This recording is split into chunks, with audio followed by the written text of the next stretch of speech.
જૂનાગઢ માંગરોળમાં ગૌરક્ષકો દ્વારા ગૌ સન્માન આહવાન અભિયાન હેઠળ મામલતદારને આવેદનપત્ર પાઠવવામાં આવ્યું।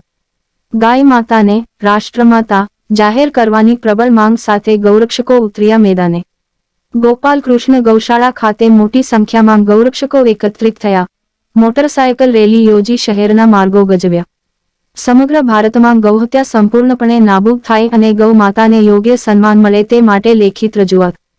તાલુકાની વિવિધ ગૌશાળાઓ અને ગૌપ્રેમીઓ આ અભિયાનમાં જોડાઈને ગૌ સુરક્ષા માટે બુલંદ અવાજ ઉઠાવ્યો। ગૌ માતાની સુરક્ષા અને સન્માન માટે માંગરોળ પંથકમાં ગૌરક્ષકોનો આક્રોશ અને ઉત્સાહ જોવા મળ્યો।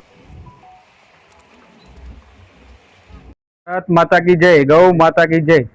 આજે ગૌ અભિયાન વિશે આવેદનપત્ર દેવા માટે માંગરોળ તાલુકાના હિન્દુ સનાતની ગૌશાળા, ગૌ પ્રમુખો, ગૌ સેવકો, ગૌ સંવર્ધનો વાળો અને સમસ્ત ગામજનો અને માંગરોળના શહેરીજનો ઉપસ્થિત રહી અને આવેદનપત્ર મામલતદારશ્રીને આપવામાં આવ્યું। ગૌ અભિયાન અને ગૌ સંરક્ષણ માટે કાયમી પણ આપણે એક ગૌ માતાના ગૌ રાષ્ટ્રમાતા બનાવવા માટેનું જે વર્ષોથી આપણો જે પ્રશ્ન હાલી રહ્યો છે એના માટે થઈને એક આવેદનપત્ર દેવા માટે આજે એકઠા થયા હતા। ભારત માતા કી જય। गौ मात की जय, भारत माता की जय। आज रोज માંગરોળ મુકામે गौ सम्मान अभियान अंतर्गत एक आवेदन पत्र देवामां आव्युं, जेना द्वारा लोकनी समाजनी हिंदू समाजनी मागणी छे ए मुख्यमंत्रीश्रीने, राज्यपालश्रीने, वडाप्रधानश्रीने अने राष्ट्रपतिश्रीने पहोंचाडवा माटे थई अने मामलतदार साहेबने आपवामां आवी।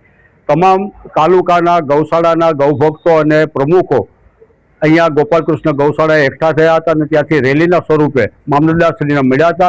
तेमणे शांतिपूर्वक रूपे एक विनंतीनी साथे आ लागणी अने मागणी मामलतदार साहेबने आपवामां आवी छे। जे मागणी मामलतदार साहेब ए उपर सुधी पहोंचाडशे अने सनातन धर्मना आधारस्तंभ एवा गौ मातानी भारतमां स्थिति सुधरे अने राष्ट्रमातानुं स्थान मळे अने तेना संरक्षण माटे योग्य कायदा बने तेवी अमारी विविध मागणी अमे आज रोज रजू करेल छे।